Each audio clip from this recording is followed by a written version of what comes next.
नमस्कार, स्वागत है आपका न्यूज़ 360 में।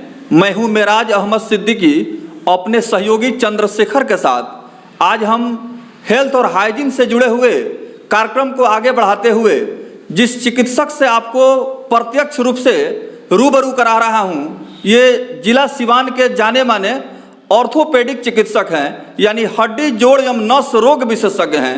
आज हम सर्दी के मौसम में होने वाली हड्डियों की जो समस्याएं हैं, खास करके यह देखने को मिलता है कि जैसे सर्दी की मौसम की शुरुआत होती है, जॉइंट पेन से जूझना पड़ता है। और जॉइंट पेन का कारण क्या है, इससे कैसे निजात मिले, इसी विषय में बात करेंगे डॉक्टर अरविंद कुमार से।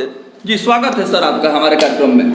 आपका भी स्वागत, हमसे इंटरव्यू लेने के लिए बहुत बढ़िया। जी, क्या कहना चाहेंगे सर, ठंडा का मौसम है और इस मौसम में जो जॉइंट पेन होता है, जो दर्द होता है, इससे कैसे निजात मिले? ये सबसे पहले तो ठंडी के समय में जॉइंट पेन हुआ, कमर दर्द हुआ, सब बहुत ज़रूरी रहा। तो उससे बचाने के लिए गर्म कपड़ा पहनिए, एक्सरसाइज बहुत ज़रूरी है इसमें, और कैल्शियम विटामिन D3 इसमें बहुत ज़रूरी होता है लेने के लिए। एक्सरसाइज तो मेन रूप में बहुत ज़रूरी है, क्योंकि उम्र के हिसाब से गठिया रोग, ऑस्टियोआर्थराइटिस जिसको बोला जाता है, लो बैक पेन होता है।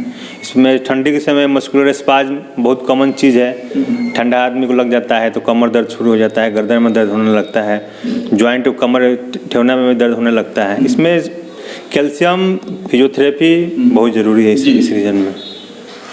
डॉक्टर अरविंद कुमार जी बातचीत कर रहे हैं, जो हड्डी जोड़ एवं नस रोग विशेषज्ञ हैं। अभी जॉइंट पेन के बारे में बतला रहे हैं। जिस तरह से फिजियोथेरेपी को लेकर के चिकित्सक सुझाव दे रहे हैं, जो ऑर्थोपेडिक सर्जन हैं या ऑर्थोपेडिक जो डॉक्टर हैं, उनके सुझाव के बाद फिजियोथेरेपी की सलाह दी जाती है।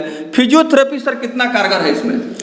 तो हमको लग रहा है कि ऑस्टियोआर्थराइटिस में 90% फिजियोथेरेपी से बहुत हेल्पफुल रहता है। और कैल्शियम और विटामिन D3 हर एक माने 50 के बाद चाहे 40 के बाद हर एक आदमी को कैल्शियम विटामिन D3 लेते रहना चाहिए।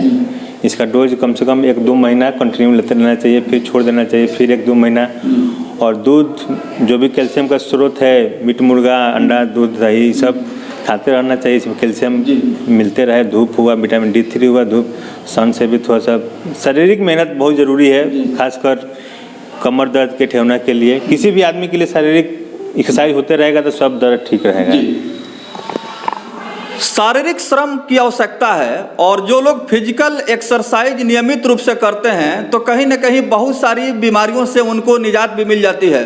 और जिस तरह से लोग आराम तलब होते जा रहे हैं, शारीरिक श्रम नहीं करना चाहते हैं और मेहनत से दूर भागते हैं, ऐसे में यह देखने को मिलता है डायबिटीज़ की जो समस्या है सबसे ज़्यादा उनको अपने आगोश में ले लेती है। और एक बार डायबिटीज होने के बाद बहुत सारी बीमारियों का धीरे धीरे जन्म होना शरीर में शुरू हो जाता है। ऑर्थोपेडिक की बात हो रही है, और जो डाइट है उसके बारे में डॉक्टर अरविंद कुमार जी से जानना चाहेंगे कि हड्डियों को मजबूत करने के लिए कौन कौन सा आहार लिया जाए जिससे हड्डियाँ मजबूत रहें। जी सर। हड्डी मजबूत करने के लिए कैल्शियम का मेन स्रोत है दूध हुआ, मीट, मुर्गा, अंडा, हरा सब्जी तो लेना ही है, क्योंकि हरा सब्जी तो बहुत ज़रूरी है। खाली मीट मुर्गा खाने से कोई पेट में दिक्कत होने लगेगा। संतुलित आहार है, सब्जी है, हरा सब्जी, कैल्शियम में आपका दूध हो गया, मीट, मुर्गा, ये सब मेन स्रोत है। आराध्या ट्रॉमा सेंटर में हम यहाँ सुविधा किस तरह की मरीजों को दी जा रही है, और डॉक्टर अरविंद कुमार जो हड्डी जोड़ एवं नस रोग विशेषज्ञ हैं, किस मकसद से इन्होंने सिवान जिला में हड्डी जोड़ एवं नस रोग का क्लिनिक का शुरुआत किया, इसके बारे में सर जानते हैं। कब इसकी शुरुआत की गई? हम 2017 में स्टार्ट हुआ है, अभी तक 3 साल हो गया। यहाँ पर मरीजों की सुविधा एकदम जो दिया जाता है पूरा परफेक्ट दिया जाता है, सब चीज़ का व्यवस्था रखा जाता है। और रही बात ऑपरेशन की पैसे के लिए, तो मरीज को पैसे के लिए उतना हम लोग कभी नहीं, जो मरीज दिया वो हम लोग रख लेते हैं, क्योंकि मरीज का आशीर्वाद ही हम लोग का मेन अथी रहता है कि आदमी हमारा प्रचार करे। मरीज पैसा की तो बात ही नहीं रहता हमारे हॉस्पिटल में। जैसे अभी छुट्टी करते हैं, जितना ही दे देता है उतना ही हम रख लेते हैं, उसका कोई दिक्कत नहीं है। डॉक्टर अरविंद कुमार जी से जानेंगे कि आराध्या ट्रॉमा सेंटर सिवान में जो हड्डी जोड़ एवं नस से संबंधित बीमारियों के इलाज के लिए अत्याधुनिक मशीन यहाँ उपलब्ध है, इसके बारे में हमारे व्यूअर्स को विस्तार से बतलाएं। जो लोग हड्डी जोड़ एवं नस रोग के समस्या से ग्रसित हैं और इस बीमारी से परेशान हैं, तो उन्हें डॉक्टर अरविंद कुमार से मिलना चाहिए और अपने समस्याओं को इनके सामने रख करके उसका निदान का रास्ता भी निकालना चाहिए। सर, कौन कौन सा मेडिकल इक्विपमेंट्स है आपके पास, जैसे सर्जरी का? जैसे ऑपरेशन सीआर मशीन है, सीआर मशीन के द्वारा ही सब कुछ ऑपरेशन होता है। छोटा से छोटा चीरा से बड़ा बड़ा ऑपरेशन हो जाता है। मेन सीआर मशीन के द्वारा ही होता है हम लोग को। ऑर्थो में सीआर मशीन बहुत यूजफुल है। एक समय था डॉक्टर साहब कि मतलब पुरानी जो चिकित्सा पद्धति थी उसका सहारा लेकर के इलाज होता था, लेकिन विज्ञान का काफी तेजी से विकास हुआ है। ऐसे में नई नई लेटेस्ट टेक्नोलॉजी आई है, तो क्या हड्डियों के ऑपरेशन के लिए कोई इस तरह का लेजर या इस तरह का लेप्रोस्कोपिक वगैरह कुछ? हाँ, जैसे हम लोग का ACL टूट, जैसे नी ज्वाइंट में 12-13 ज्वाइंट उसमें लिगामेंट रहता है, जिसमें ACL PCL टूट जाता है तो ऑर्थोस्कोपी होता है।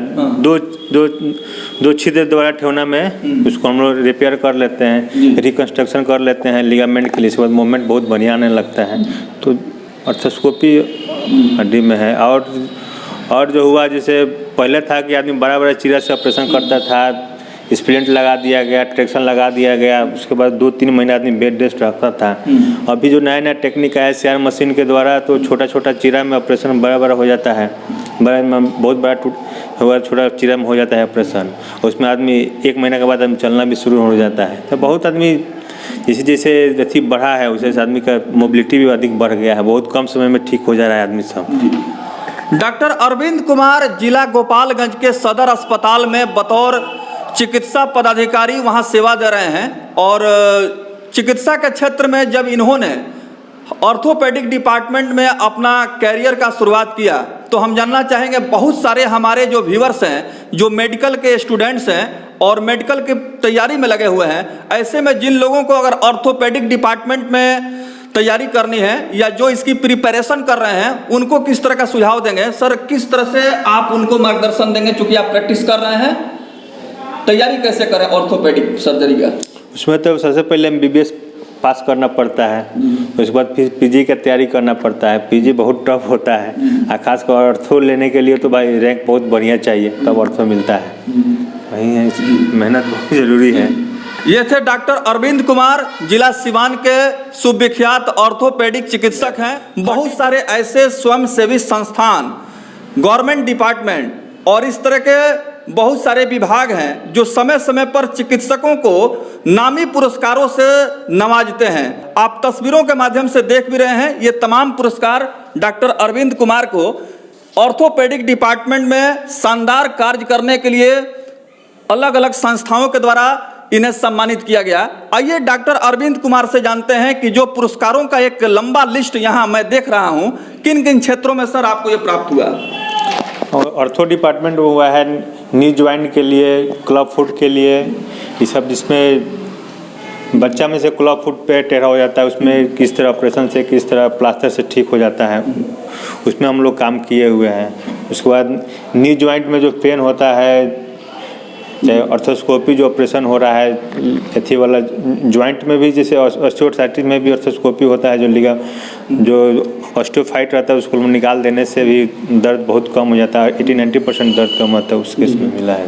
तो मेडिकल की सर जो एजुकेशन आपने हासिल किया, किस मेडिकल कॉलेज से आपने हासिल हम लोग PG किए हैं PMCH Patna medical college Patna से जी, और UG SKMCH मुजफ्फरपुर से किए हैं जी। तो ये थे डॉक्टर अरविंद कुमार, जिन्हें चिकित्सा के क्षेत्र में खास करके जो हड्डी जोड़ एवं नस रोग की समस्या है, उस विभाग में कई नामी पुरस्कारों से इन्हें नवाजा गया, जो हमसे बतला रहे थे और हमारे व्यूअर्स के सामने अपने बातों को व्यक्त कर रहे थे।